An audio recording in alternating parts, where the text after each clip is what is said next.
Selamat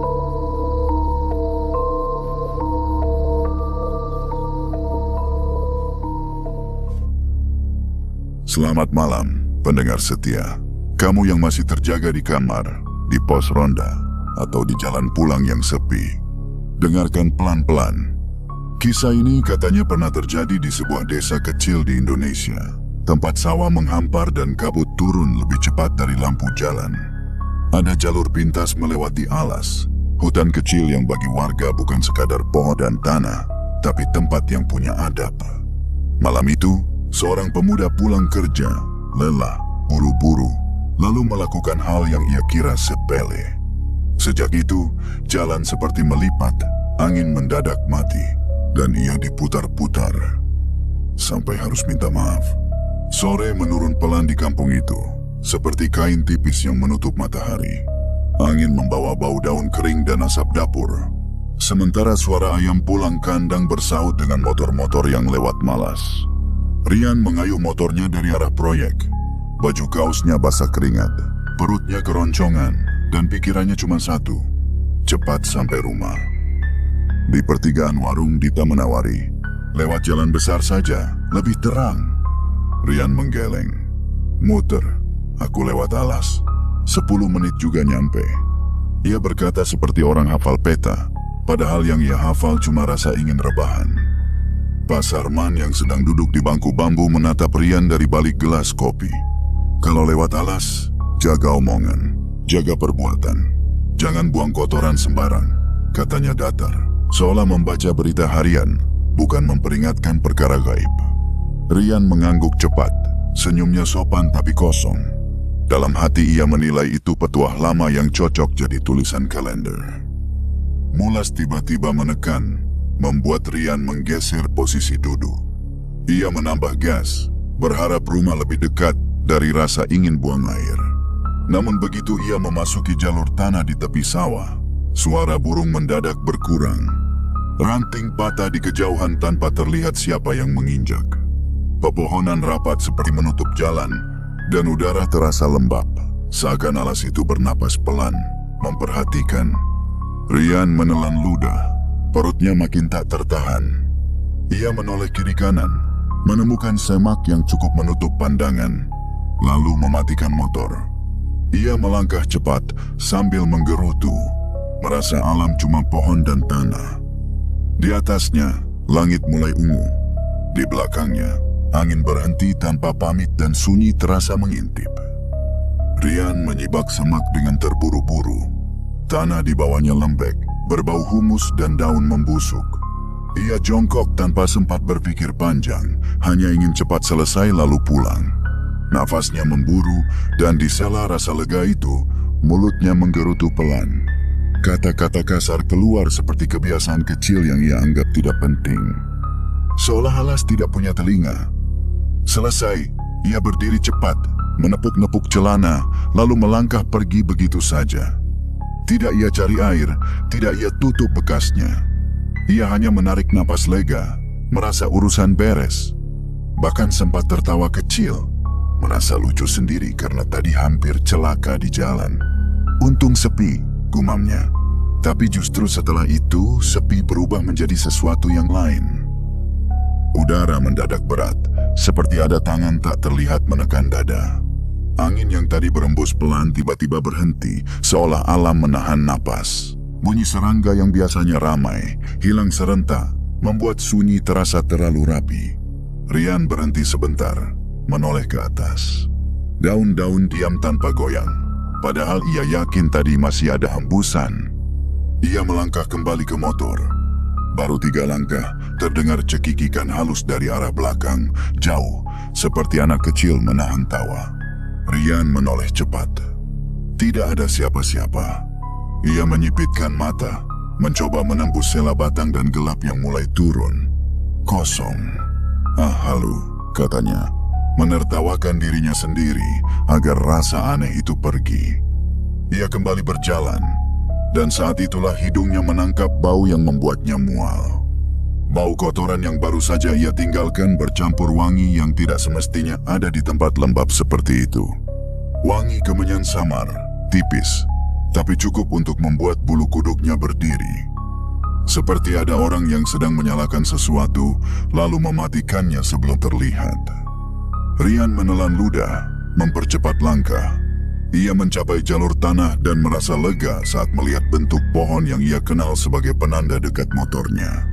Namun langkahnya terhenti. Pohon itu persis pohon yang tadi ia lewati sebelum masuk semak. Ada goresan tua di batangnya, ada akar menjulur seperti tangan. Rian menoleh kanan kiri, mencari motor. Tidak ada. Ia berjalan beberapa meter. Yakin motor hanya terselip dari pandangan, tapi justru ia melihat semak yang sama, spot yang sama. Dadanya berdegup cepat. Ia tertawa paksa, mencoba menenangkan diri dengan logika. "Aku salah belok," katanya, walau suaranya terdengar seperti bohong yang dipaksakan. Lalu, cekikikan itu terdengar lagi. Kali ini lebih dekat, dan sunyi di sekelilingnya seperti menunggu reaksi. Rian menatap batang pohon itu seperti menatap saksi yang tidak mau bicara. Ia mengusap muka, mencoba mengingat urutan langkahnya. Semak, jongkok, berdiri, berjalan ke jalur, lalu harusnya motor ada di sana. Ia memutar badan pelan, memastikan arah mata angin. Namun semakin ia mencoba menata logika, semakin alas itu seperti menata ulang dirinya sendiri. Ia memilih berjalan lurus ke arah yang menurutnya menuju sawah. Langkah pertama, kedua, ketiga. Tanah tetap lembek, akar kecil mencubit telapak sepatunya. Ia menghitung dalam hati, memaksa pikiran fokus.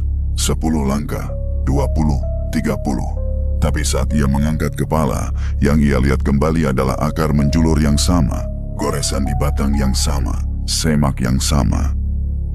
Tidak mungkin, desisnya. Ia mencoba cara lain. Ia menandai batu kecil dengan ranting, lalu berjalan memutar. Namun batu itu muncul lagi di depan kakinya, seolah alas menertawakan tanda buatan manusia. Rian mulai merasa bukan sekadar tersesat. Ini seperti diputar-putar, tapi bukan dipukul. Seperti seseorang sedang mengajari anak kecil yang bandel, menahan marah, namun tidak membiarkannya lolos begitu saja. Di tengah putaran itu, terdengar suara langkah kecil di belakangnya. Tidak berat, tidak menghentak, lebih seperti telapak kaki menyentuh tanah dengan hati-hati. Rian menoleh cepat. Kosong. Tetapi langkah itu berhenti bersamaan dengan ia menoleh, lalu berjalan lagi saat ia kembali menghadap depan. "Siapa?" Rian memaksa suaranya tegas, padahal tenggorokannya kering. Tidak ada jawaban, hanya cekikikan halus yang seperti disembunyikan di balik daun. Rian mulai berkeringat dingin. Ia berjalan lebih cepat, lalu berlari. Ranting mencakar lengan, akar membuatnya tersandung. Ia jatuh, lututnya menghantam tanah. Sakitnya nyata. Ia bangkit dengan napas tersengal, dan lagi-lagi ia berada di dekat pohon yang sama. Saat itulah suara itu muncul, jelas, lembut, seperti orang tua menegur cucunya di halaman rumah. "Numpang lewat kok ninggal kotoran ya?" Rian membeku. Ia menelan ludah, matanya liar mencari sumber suara. "Aku nggak lihat orang," jawabnya defensif, lebih karena takut daripada yakin. Suara itu tidak meninggi, tidak mengancam. Bukan soal melihat, soal adab. Kata adab itu jatuh seperti batu kecil ke permukaan air, membuat gelombang yang pelan tapi luas. Rian teringat Sarman di warung. Kalimat yang tadi ia anggap seperti angin lewat. Ia membuka mulut untuk membantah, tapi lidahnya kelu. Di sela pepohonan, ia melihat bayangan samar bergerak. Seperti orang-orang berdiri mengamati, tetapi bentuknya kabur, seperti dilihat lewat kaca berembun. Rian mundur setapak. "Aku cuma buru-buru," katanya lirih, seolah memberi alasan kepada sesuatu yang tak terlihat. Tidak ada jawaban langsung, hanya hembusan napas dari arah yang tidak bisa ia tunjuk, membuat daun bergetar sebentar, lalu diam lagi. Rian duduk di tanah, punggungnya bersandar pada akar, napasnya naik turun. Ia mulai merasa dipermalukan oleh situasi ini, bukan disakiti. Dan justru itu yang membuatnya lebih takut, karena rasa malu sulit dilawan. Di kepalanya, suara Pak Sarman muncul lagi, seperti rekaman yang baru diputar ulang. Minta maaf itu bukan kelemahan. Rian menutup mata sebentar. Kali ini, ia tidak yakin ini soal jalan. Ia mulai yakin ini soal dirinya. Rian bangkit dengan kaki gemetar, lalu berteriak sekuat tenaga, "Tolong!" Suaranya memecah sunyi, tapi yang kembali bukan jawaban. Yang kembali adalah suaranya sendiri, dipantulkan, berlapis-lapis, seperti ada dinding tak terlihat mengelilinginya. "Tolong! Long! Long!" Gema itu mengecil, lalu menghilang, meninggalkan Rian lebih sepi dari sebelumnya. Ia menelan ludah, memaksa pikiran mencari pegangan. Dalam kepanikan, ia teringat ibunya. Dulu, kalau Rian kecil ketakutan karena mimpi buruk, ibunya tidak pernah menyuruhnya melawan gelap. Ibunya selalu berkata, "Jangan memaki, jangan menantang. Tenangkan hati dulu, baca doa. Kalau mulutmu kotor, doa pun berat keluar." Rian menunduk. Ia sadar mulutnya tadi menggerutu kasar. Ia sadar ia buang kotoran sembarangan. Sadar itu datang seperti panas di wajah. Malu yang menyengat bukan kepada manusia, tapi kepada sesuatu yang lebih luas. Seakan bumi sendiri sedang menatapnya. Ia mencari air di sekitar. Tidak ada keran, tidak ada botol yang tersisa banyak. Yang ada hanya kenangan kecil di cekungan tanah. Airnya keruh, tetapi lebih baik daripada tidak sama sekali. Rian mengambilnya dengan telapak tangan, membasuh muka, leher, dan tangan. Ia tidak menyebut itu wudhu sempurna, tapi ia berusaha bersuci semampunya, menata niat. Ia tidak ingin keluar dari alas ini hanya karena takut. Ia ingin keluar karena mengerti salahnya. Rian duduk bersila di tanah, mengatur napas. Setelah beberapa detik, ia berkata pelan, ke arah kosong di depannya, "Aku minta maaf." Ia menunggu, tapi tidak ada jawaban. Ia mengulang, lebih jujur, "Aku numpang lewat. Aku lancang. Aku buang kotoran sembarangan. Aku ngomong kasar. Aku minta maaf." Angin yang tadi seolah mati bergerak tipis. Daun berdesis, bukan seperti ancaman, melainkan seperti orang menghela napas panjang. Lalu suara itu terdengar lagi, lembut tapi tegas, seolah menahan agar tidak mengejek. "Kalau minta maaf, buktikan." Rian menegang. "Buktikan bagaimana?" tanyanya, suaranya nyaris pecah. "Bersihkan, tutup, jangan tinggalkan aib di tanah orang." Kalimat itu membuat dada Rian sesak. Ia tidak merasa sedang dihakimi, tetapi disadarkan. Ia menoleh ke arah semak yang tadi ia datangi, namun alas ini sudah memutarnya berkali-kali. Bagaimana ia bisa menemukan titik itu? Saat itulah, di sisi kanan pandangannya, muncul titik-titik cahaya kecil. Kunang-kunang. Tidak banyak, tapi bergerak pelan, seperti memandu. Rian terpaku. Ia mengikuti mereka, melangkah hati-hati. Tanah terasa sama, pohon-pohon tampak serupa, tetapi kunang-kunang itu menuntun seperti garis yang hanya bisa dilihat oleh orang yang mau menunduk. Beberapa menit kemudian, Rian melihat semak yang ia kenal. Ada bekas tanah terinjak, ada jejak buru-buru. Jantungnya berdebar keras. Ia merasa ingin lari karena malu, tapi ia menahan diri. Ia berjongkok, lalu mulai menggali kecil dengan tangan dan ranting. Ia menutup bekasnya, menimbun dengan tanah, merapikan daun di atasnya. Ia lakukan pelan, sungguh-sungguh, seperti orang menebus kesalahan. Setelah selesai, ia menunduk lebih dalam. "Aku minta maaf," katanya lagi. Kali ini tanpa alasan, tanpa pembelaan. "Aku menyepelekan adab," hening. Namun heningnya berubah hangat, bukan menekan. Angin berembus lebih jelas, membawa aroma tanah basah yang segar, seolah alas itu menerima.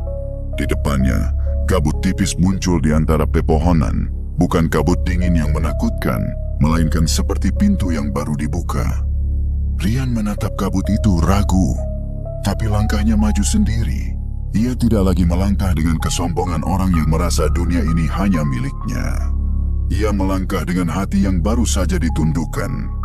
Dan kabut itu pelan-pelan menelan langkahnya.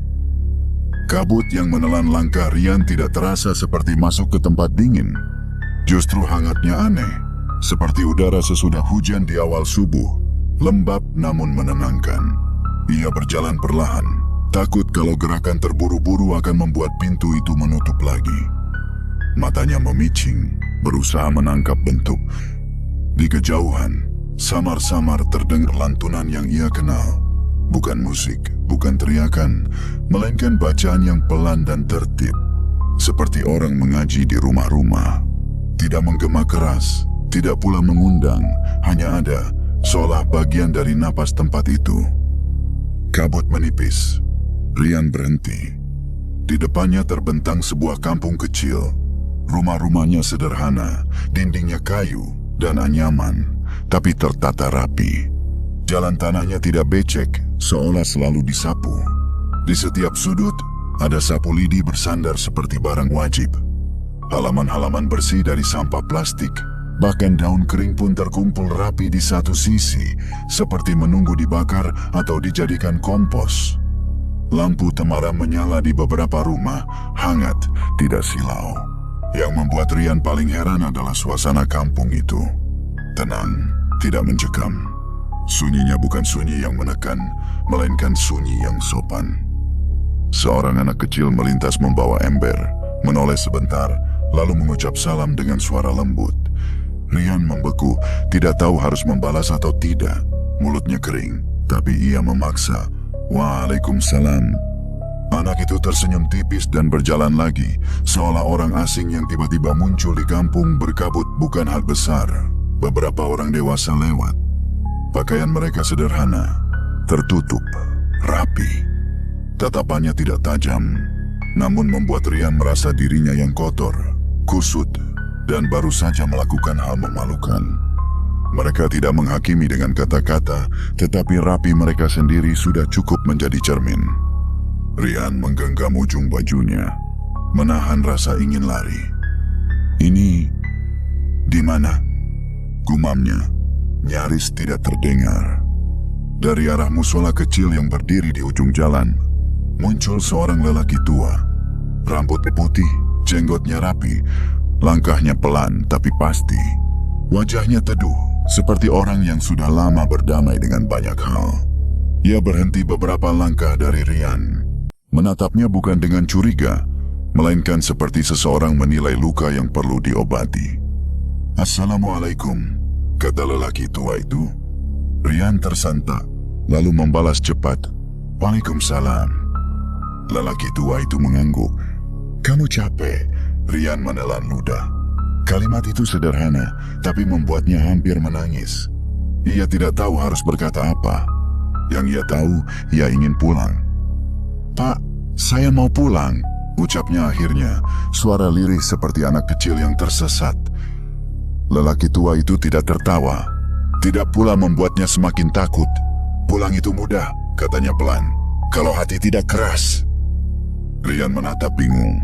Saya nggak ngerti. Hati keras itu yang merasa tidak salah, jawab lelaki tua itu. Yang merasa tempat orang lain boleh diperlakukan seenaknya. Kamu tadi salah, tapi kamu mau mengaku. Itu sebabnya kamu sampai di sini. Rian menunduk.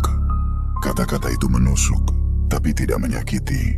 Lebih seperti air dingin di kepala orang yang sedang panas. Saya sudah minta maaf, kata Rian, seperti ingin membuktikan bahwa ia bukan orang seburuk itu. Lelaki tua itu mengangguk lagi. Minta maaf itu awal, tapi adab itu bukan cuma ucapan. Adab itu tindakan. Salah seorang warga kampung mendekat, membawa gelas air. Airnya bening, terasa dingin hanya dari cara gelas itu memantulkan lampu. Rian menerimanya dengan tangan gemetar. Ia minum. Tenggorokannya seperti disiram kehidupan. Warga lain datang membawa semangkuk makanan sederhana, seperti bubur atau nasi hangat dengan sayur. Tidak mewah, tidak pamer, tapi membuat perut Rian yang sejak tadi melilit terasa tenang. Rian mulai menangis tanpa suara. Ia merasa kecil, ia merasa bodoh. Ia merasa baru sadar bahwa adab ternyata bukan aturan untuk menakut-nakuti, melainkan pagar supaya manusia tidak merusak dirinya sendiri. Lelaki tua itu duduk di bangku kayu dekat mushola. "Kamu tahu kenapa kami menegur?" tanyanya. Rian menggeleng. "Karena yang kamu kotori bukan cuma tanah," kata lelaki tua itu. "Kamu mengotori sikapmu sendiri. Kebersihan itu bagian dari iman, bukan cuma soal rapi. Kamu buang kotoran sembarang, lalu pergi tanpa tanggung jawab. Itu bukan sekadar jijik, itu lancang." Rian mengusap wajah. Saya janji nggak ngulang." "Janji tanpa kebiasaan itu lemah," jawab lelaki tua itu. Suaranya tetap lembut, tapi tegas seperti pagar besi yang tidak bisa didorong. "Kalau kamu ingin pulang, ada syaratnya." Rian mengangkat kepala. "Apa, Pak?" "Kamu pulang malam ini, tapi besok kamu harus minta maaf pada manusia juga," kata lelaki tua itu.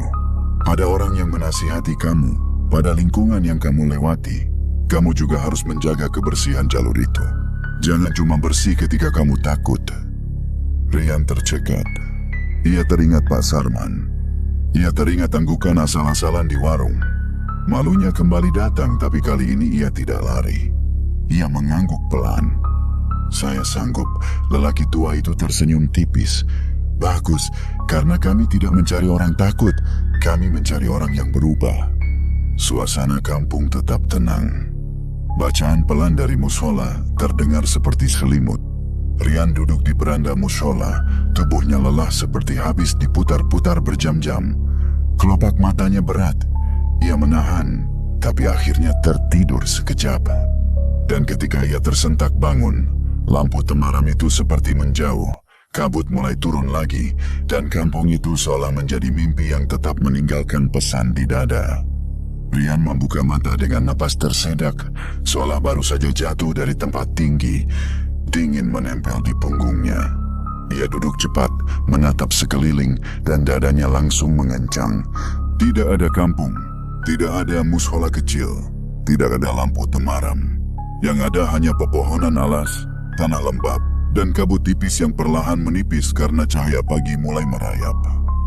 Ia mengucek mata, memastikan ini bukan mimpi yang masih menempel, tapi rasa dingin di telapak tangan, nyeri di lutut karena jatuh tadi malam, semuanya nyata. Rian berdiri pelan. Di sampingnya, pos ronda kampung terlihat tidak jauh. Bangunan sederhana yang biasanya ramai oleh suara kentongan dan obrolan malam. Sekarang sepi, hanya ada bekas puntung rokok dan bangku panjang yang basah embun. Rian menatap langit.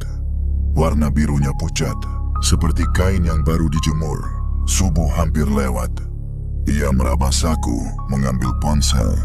Layar menyala. Jam menunjukkan waktu yang membuatnya tercekat. Seingatnya, ia masuk kelas sore kemarin. Tapi angka di layar seolah menertawakan ingatan. Malam sudah lewat begitu saja, seperti halaman buku yang dilompati. Ada beberapa panggilan tak terjawab. Dari ibunya, dari Dita, dari nomor tetangga. Rian menelan ludah. Ia menyalakan motor yang entah bagaimana sudah terparkir rapi di tepi jalur, padahal tadi malam ia mencarinya seperti orang gila. Mesin menyala terlalu mudah, seolah tidak pernah mati. Ia tidak sempat bertanya bagaimana itu mungkin. Ia hanya ingin pulang sebelum orang-orang menganggapnya benar-benar hilang. Saat motor berjalan melewati tepi sawah, Rian merasa kampungnya berbeda. Bukan karena berubah, tapi karena matanya yang berubah. Ia mendengar ayam berkokok lebih jelas. Ia mencium bau tanah basah lebih tajam. Ia melihat embun di daun padi seperti titik-titik kaca. Suara orang menyapu halaman terdengar seperti doa kecil yang selama ini ia anggap biasa. Sampai di rumah, ibunya berdiri di teras dengan wajah pucat. Begitu melihat Rian, ibunya langsung berlari kecil, memukul bahunya pelan dengan tangan gemetar. "Kamu dari mana semalaman?" Suaranya pecah antara marah dan lega. Rian membuka mulut, tapi kata-kata tersangkut. Ia ingin mengatakan kebenaran, tapi takut dianggap mengada-ada. Ia ingin berdalih, tapi merasa berdalih itu sama saja dengan mengulang keras kepala yang membuatnya diputar-putar. Matanya turun. Dan ia berkata pelan, "Aku salah adab di alas." Ibunya terdiam, bukan karena paham semua detail, tapi karena mendengar nada yang tidak biasa dari anaknya. "Maksudmu?" tanya ibunya. Suaranya lebih pelan. Rian menghela napas. "Aku buang air sembarangan," katanya, seperti mengaku dosa. "Aku lancang, aku..." Diputar-putar. Ia tidak menjelaskan tentang kampung berkabut, tentang lelaki tua, karena ia sendiri belum yakin apakah semua itu bisa dicerna orang lain. Tapi ia menambahkan satu hal yang pasti ia pahami. "Aku harus minta maaf, dan harus bersih-bersih." Ibunya menatap lama, lalu mengusap kepala Rian seperti dulu saat ia kecil. "Kalau kamu selamat, berarti kamu masih diberi jalan," kata ibunya. "Jangan sombong sama jalan itu." Kalimat itu menancap. Rian mengangguk. Pagi itu, setelah mandi dan berganti baju, Rian tidak tidur. Ia justru berjalan menuju warung tempat Pak Sarman biasa duduk. Setiap langkah terasa seperti menuntun dirinya ke tempat ia tadi sore mengangguk asal-asalan. Warung itu sudah buka. Bau kopi dan gorengan menguap. Pak Sarman duduk seperti biasa, seolah tidak terjadi apa-apa di dunia. Namun mata Pak Sarman mengangkat saat melihat Rian. Tatapannya tenang, tapi seperti sudah tahu sesuatu tanpa perlu diceritakan panjang. Rian berdiri di depan Pak Sarman, menggenggam botol air mineral dan sebuah sapu lidi baru yang ia beli di jalan. Tangannya kaku, bukan karena dingin, tapi karena malu. Ia menunduk. "Pak, saya minta maaf." Pak Sarman tidak langsung menjawab. Ia menyeruput kopi perlahan, membiarkan Rian merasakan detik yang panjang, detik yang sering hilang ketika orang hanya ingin cepat selesai. "Apa yang kamu maafkan?" tanya Pak Sarman akhirnya. Rian menelan ludah. Saya kemarin lewat alas. Saya dengar nasihat Bapak tapi saya anggap enteng. Saya buang air sembarangan. Saya nggak bersih-bersih. Saya ngomong kasar," katanya. Setiap kalimat keluar seperti batu yang ia keluarkan dari saku. Pak Sarman mengangguk pelan. "Alas itu bukan tempat buang malu," katanya. "Tapi banyak orang buang malu di sana tanpa sadar." Rian memejam sebentar. Kata-kata lelaki tua berkabut teringat. Bersih itu tindakan, adab itu kebiasaan. Rian mengangkat sapu lidi yang ia bawa. "Saya mau bersih-bersih, Pak. Saya mau ikut kerja bakti. Saya mau benerin yang saya rusak." Pak Sarman menatap sapu itu, lalu menatap Rian. Di balik wajah tuanya, ada sesuatu seperti lega, meski tidak ia tunjukkan berlebihan. "Kamu pulang karena kamu mau mengaku," kata Pak Sarman pelan. Orang yang keras kepala biasanya pulang dengan cerita, "Aku diganggu." Tapi kamu pulang dengan kalimat, "Aku salah." Rian tidak tahu harus menjawab apa. Ia hanya mengangguk, menahan air mata yang tiba-tiba ingin keluar lagi. Pak Sarman berdiri, memanggil beberapa warga yang lewat. "Besok pagi kerja bakti bersih jalan dan selokan. Kamu ikut," katanya kepada Rian. Nada suaranya bukan menghukum, tapi seperti memberi jalan pulang yang kedua, jalan pulang yang lebih panjang tapi benar. Rian mengangguk cepat. "Saya ikut, Pak." Sebelum Rian pergi, Pak Sarman menambahkan, lebih pelan, seolah hanya untuk telinga Rian. "Kalau kamu benar-benar belajar, jangan berhenti di takut, berhenti di kebiasaan." Rian pulang dengan dada yang masih berat, tapi langkahnya lebih ringan. Ia merasa seperti orang yang kembali dari perjalanan jauh, padahal hanya semalam. Ada rasa ganjil yang menempel, seakan ia pulang, tapi tidak benar-benar pulang menjadi dirinya yang kemarin. Di kejauhan, dari arah alas, angin pagi berdesis sebentar, seperti mengingatkan dengan cara yang halus. Pelajaran belum selesai, tapi jalan sudah dibukakan. Pagi berikutnya, kampung belum sepenuhnya bangun ketika Rian sudah berdiri di dekat balai kecil, memegang sarung tangan dan karung sampah.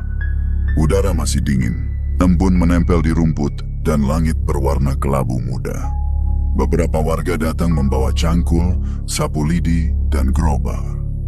Kerja bakti di kampung itu bukan hal baru, tapi kehadiran Rian kali ini terasa seperti pengakuan yang berjalan dengan kaki sendiri. Pak Sarman membagi tugas tanpa banyak bicara. Ada yang membersihkan selokan, ada yang merapikan pinggir jalan, ada yang mengumpulkan sampah plastik yang terbawa arus hujan ke sawah. Rian memilih bagian yang paling kotor dekat jalur pintas alas, tempat orang sering membuang bungkus rokok, botol minuman, dan kadang sesuatu yang lebih memalukan daripada sampah. Ia menyapu pelan, lalu memungut satu persatu. Ada rasa jijik, ada rasa kesal, tapi ia menelan semua itu karena ia tahu inilah bentuk minta maaf yang sebenarnya. Bukan mengulang kata-kata, melainkan menutup bekas yang ditinggalkan. Beberapa pemuda kampung lewat, termasuk Dita. Dita membawa sapu dan terlihat seperti ikut karena ramai-ramai, bukan karena niat. Begitu melihat Rian, Dita menyenggol temannya, lalu tertawa kecil. "Habis diomelin penghuni alas ya?" kata Dita setengah berbisik, tapi cukup keras untuk didengar. Teman-temannya ikut cekikikan. Ada yang menirukan suara misterius, ada yang pura-pura ketakutan. Rian membeku. Dadanya panas. Bukan karena takut, tapi karena harga diri. Ada sesuatu di dalam dirinya yang ingin menegakkan kepala dan membalas, ingin membuat mereka diam, ingin membuktikan bahwa ia tidak gila. Mulutnya sudah siap mengeluarkan kata-kata tajam, dan itu sangat mudah. Terlalu mudah. Namun tepat saat itu, ia mendengar suara Pak Sarman dari belakang. Tidak keras, tidak memarahi, hanya kalimat pendek yang menyentuh tempat yang dalam. Adab itu diuji bukan saat sendirian, tapi saat direndahkan. Rian menelan ludah. Ia menggenggam sapu lebih kuat, menahan getar di jari. Ia menoleh ke Dita. Wajah Dita masih memuat senyum mengejek, seperti orang yang merasa dirinya aman karena berdiri di tengah kerumunan. Rian menarik napas, lalu berkata pelan, tidak mengancam, tidak juga memohon. "Kalau kalian mau ketawa, ketawalah. Aku cuma gak mau jadi orang yang ninggalin kotoran, lalu kabur." Kalimat itu membuat tawa mereka mereda sebentar, bukan karena takut, tapi karena tidak mendapat bahan balasan yang diharapkan. Dita mengangkat alis, lalu mengangkat bahu, seolah ingin bilang, "Ya sudah." Rian kembali menyapu. Ia memilih diam, tetapi diam yang bekerja. Ia masuk ke selokan yang bau, mengangkat plastik yang tersangkut, menarik ranting dan lumpur yang menyumbat. Tangannya kotor, bajunya kena percik air coklat. Namun ia tidak berhenti. Beberapa menit kemudian, seorang anak kecil mendekat. Anak itu membawa kantong kecil, memungut bungkus permen, lalu menaruhnya di karung Rian. Anak itu menatap Rian dengan mata polos. "Om, ini dibuang ke sini ya?" tanyanya. Rian mengangguk tersenyum tipis. "Iya, makasih." Anak itu ikut membantu, tanpa ceramah, tanpa komando. Melihat itu, Rian merasa dadanya hangat. Seakan ia mengerti maksud yang lebih besar. Perubahan memang tidak selalu mendapat tepuk tangan, kadang justru mendapat tawa, tetapi perubahan yang benar punya cara sendiri untuk menular. Dita yang tadinya mengejek, melihat anak kecil itu ikut memungut sampah. Ia memalingkan muka sebentar, seolah menahan sesuatu yang tidak ia mengerti. Teman-temannya mulai kehilangan selera bercanda. Mereka ikut bekerja, walau masih setengah hati. Kerja bakti selesai menjelang matahari naik. Jalan kampung lebih bersih, selokan kembali mengalir. Orang-orang menepuk-nepuk tangan, bukan karena bangga besar, tapi karena lega. Rian membersihkan tangannya di keran umum, lalu menatap jalur alas di kejauhan. Jalur itu tampak seperti biasa. Tanah, pepohonan, bayangan. Namun bagi Rian, jalur itu seperti pintu yang pernah menutup. Sore menjelang, setelah semua pekerjaan selesai dan tubuhnya terasa remuk, Rian mengambil keputusan yang membuat ibunya heran. Ia kembali ke tepi alas. Ia tidak masuk dalam-dalam, hanya berdiri di batas, memandangi jalur tanah itu seperti orang menatap tempat ia pernah jatuh, lalu bangkit. Ia membawa kantong sampah kosong, sebotol air, dan sekop kecil. Ia tidak ingin lagi jadi orang yang hanya menyesal ketika takut. Ia ingin menyiapkan diri supaya jika suatu hari orang lain lewat dan lalai, setidaknya ada tanda kecil yang mengingatkan. Saat Rian menunduk memungut botol plastik yang tergeletak di pinggir jalur, angin berembus dari dalam alas. Embusan itu tidak kencang, hanya cukup untuk membuat daun berdesis pelan. Namun bagi Rian, desis itu terdengar seperti teguran yang sangat halus, bukan marah, tapi mengingatkan. Rian berhenti sejenak. Ia menelan ludah, lalu berkata pelan, seolah berbicara kepada alam. Aku nggak datang buat cari sensasi, aku cuma mau benerin. Tidak ada jawaban, hanya sunyi yang tidak menekan. Rian melanjutkan memungut sampah, satu persatu, hingga kantongnya mulai berat. Ia menoleh ke arah kampung, lampu-lampu rumah mulai menyala. Di belakangnya, alas berdiri seperti biasa, namun ia merasa ada tatapan yang lebih tenang kali ini. Malamnya, pesan masuk dari Dita. Kalimatnya singkat, tanpa emot, tanpa bercanda. Besok kalau ada bersih-bersih lagi, kabari. Rian menatap layar beberapa detik. Ia tidak langsung membalas panjang. Ia hanya mengetik satu kata, sederhana, tapi terasa seperti pintu yang dibuka pelan. Siap. Di luar, angin kembali berdesis, lalu diam. Dan Rian paham, ujian memang sering datang dari mulut orang lain. Tetapi kalau ia bisa menahan diri, ia tidak hanya lolos dari putaran alas, ia juga lolos dari putaran ego. Keesokan harinya, Rian bangun lebih pagi daripada biasanya. Ia tidak lagi menunggu disuruh. Ia tidak menunggu jadwal kerja bakti diumumkan. Ada sesuatu yang bergerak di dalam dirinya, seperti jam yang akhirnya disetel pada waktu yang benar. Ia mengambil sekop kecil, kantong sampah besar, sebotol air, dan sarung tangan. Ia juga membawa selembar kardus bekas, spidol hitam, dan beberapa paku kecil yang ia temukan di rumah. Ibunya melihat dari dapur, alisnya terangkat. Mau kemana sepagi itu? Rian menatap ibunya sebentar. Ke jalur alas. Mau bersih-bersih. Ibunya tidak bertanya macam-macam. Ia hanya mengangguk, lalu menyelipkan satu botol air lagi ke tas Rian. Jangan cari aneh-aneh, pesannya pelan. Rian mengangguk.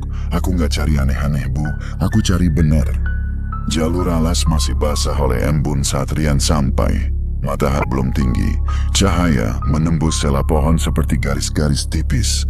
Udara lembab, bau tanah basah dan daun yang baru jatuh. Rian berdiri sebentar di batas jalur, menghela napas.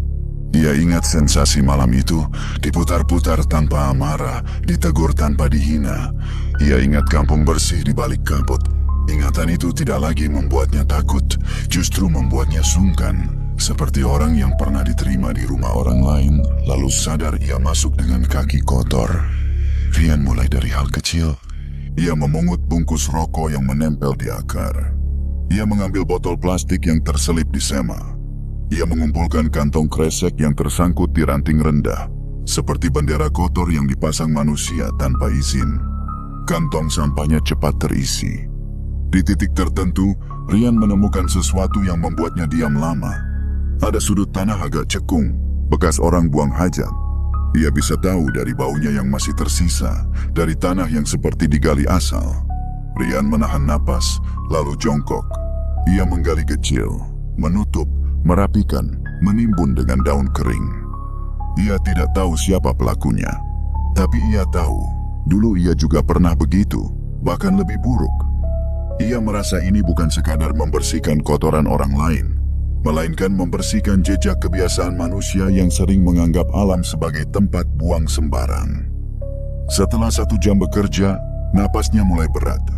Ia duduk di batu besar, mengusap keringat. Saat itulah ia mengeluarkan kardus dan spidol. Ia menulis pelan, huruf besar, tanpa banyak hiasan. Jaga kebersihan, jaga adab, lewat boleh, lancang jangan. Ia menatap tulisan itu. Sederhana, tidak mengancam, tidak menyebut makhluk halus, tidak membuat orang takut, tetapi cukup menjadi pengingat. Rian menancapkan kardus itu pada 2 potong kayu kecil, lalu memaku di dekat jalur, di tempat yang mudah dilihat orang yang lewat. Ia tidak menulis namanya. Ia tidak ingin pujian. Ia hanya ingin kebiasaan yang baru. Saat Rian berdiri, angin berembus pelan dari dalam alas. Daun bergoyang, serangga mulai bersuara. Hutan terasa hidup lagi, bukan karena mistis, tetapi karena normal. Rian merasakan sesuatu yang dulu tidak ia rasakan.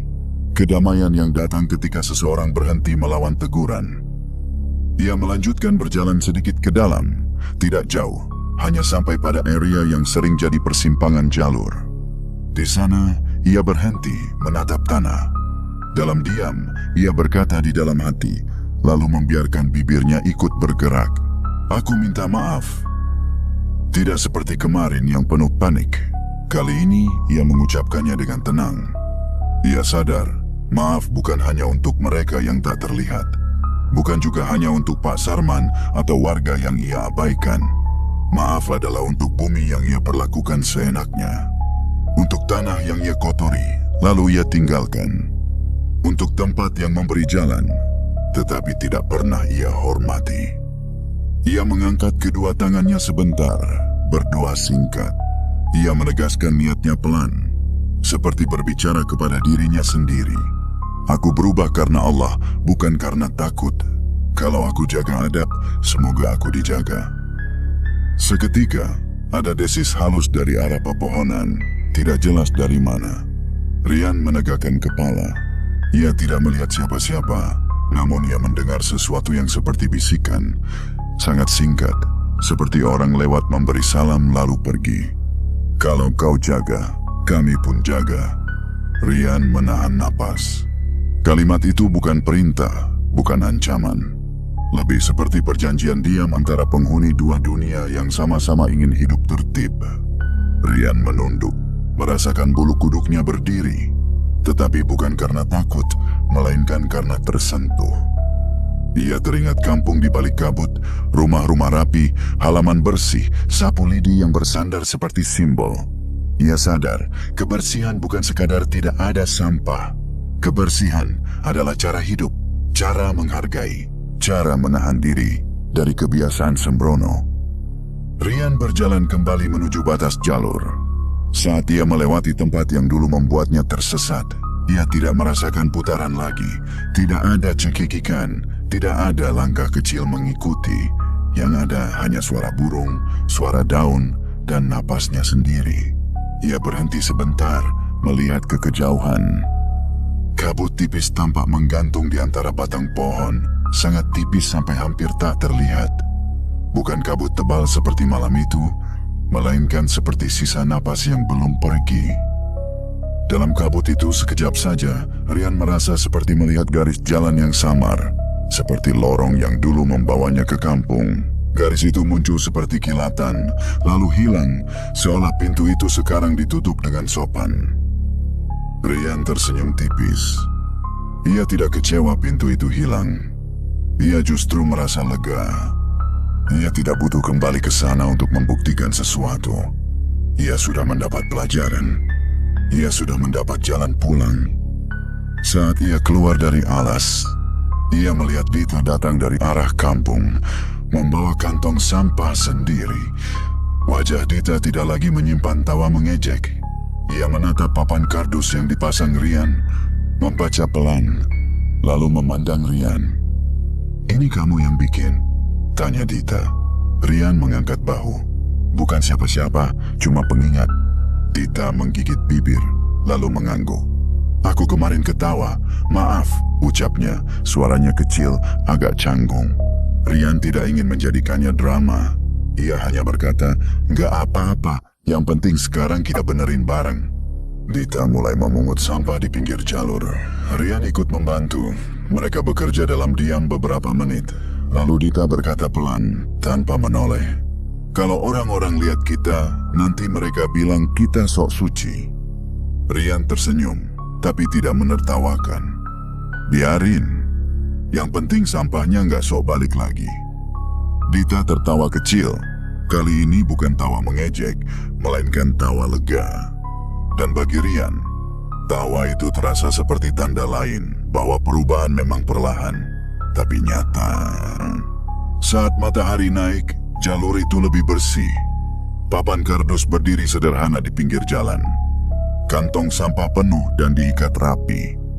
Rian memandang alas sekali lagi. Ia tidak melihat apa-apa selain pepohonan. Namun ia merasakan sesuatu yang baru. Rasa hormat.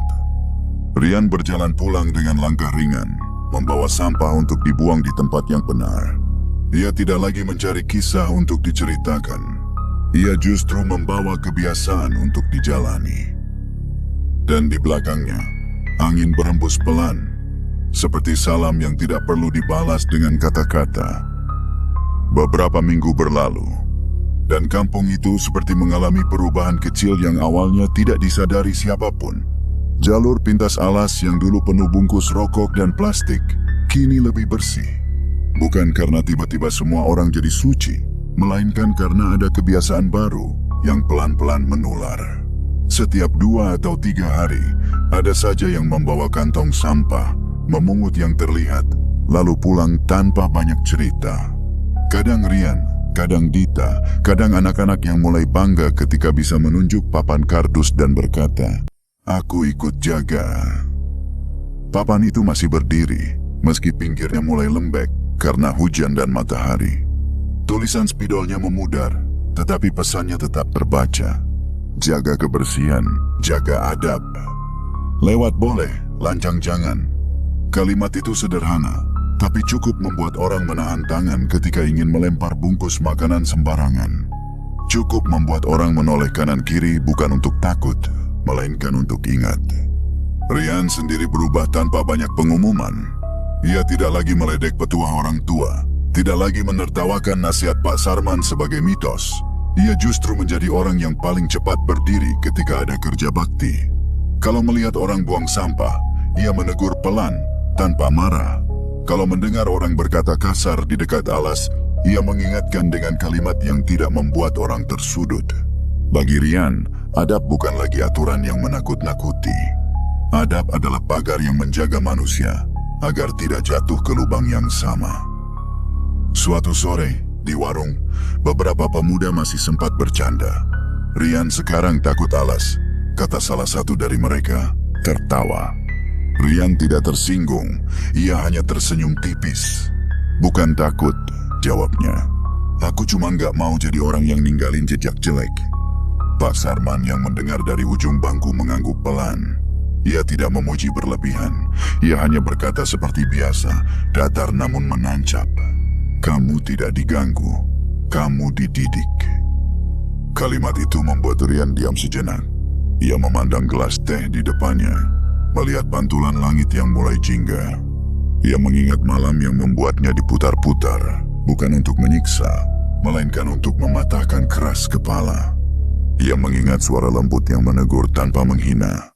Ia mengingat kampung berkabut yang rapi dan bersih, tempat yang seakan berkata, "Kalau kau ingin dihormati, hormatilah dulu." Rian menyadari sesuatu yang selama ini sering disalahpahami orang. Meminta maaf bukan kalah. Meminta maaf adalah menang melawan ego. Ego itulah yang membuat manusia merasa boleh sembarang, merasa lingkungan adalah tempat buang masalah, merasa adab itu cuma formalitas, padahal justru adab yang menjadi kunci selamat. Dita yang duduk beberapa kursi dari Rian menatapnya, lalu berkata pelan, seolah bicara pada dirinya sendiri. "Aku dulu ketawa, sekarang aku malah malu." Rian menoleh. "Malu itu bagus," jawabnya. "Asal jadi gerak, bukan jadi beban." Dita mengangguk, lalu tersenyum. Sejak ikut bersih-bersih, Dita jadi lebih ringan berbicara. Ia tidak lagi cepat menghakimi. Ia malah sering mengajak teman-temannya buang sampah pada tempatnya. Kadang ia masih bercanda, tapi bercandanya tidak menjatuhkan. Bagi Rian, itu sudah cukup menjadi bukti bahwa perubahan memang bisa dimulai dari satu orang, lalu mengalir ke orang lain. Malam berikutnya Rian pulang dari kerja agak larut. Jalan besar sedang diperbaiki, jadi ia terpaksa melewati jalur alas lagi. Ia tidak panik seperti dulu. Ia hanya berjalan pelan, menyalakan lampu motor secukupnya. Pohon-pohon berdiri hitam di sisi jalan. Suara serangga terdengar. Udara dingin menyentuh kulit. Di titik yang dulu membuatnya tersesat, Rian berhenti sebentar. Ia mematikan mesin, menatap ke dalam alas. Ia tidak mencari kabut. Ia tidak memanggil siapapun. Ia hanya menunduk, mengucap salam pelan, lalu berdoa singkat. Setelah itu ia menyalakan motor kembali. Saat ia mulai berjalan, angin berdesis lembut di antara daun. Desis itu tidak seperti cekikikan yang dulu membuatnya gemetar. Desis itu lebih seperti salam yang sopan, seperti pintu rumah yang ditutup pelan setelah tamu pamit dengan baik. Rian tersenyum tipis di atas motor, lalu melanjutkan jalan. Hatinya tenang, bukan karena merasa hebat, melainkan karena merasa tahu tempatnya. Dan sejak itu, ia paham satu hal yang tidak pernah ia lupakan. Jalan pulang paling cepat bukan jalan pintas, bukan juga keberanian. Jalan pulang paling cepat adalah adab.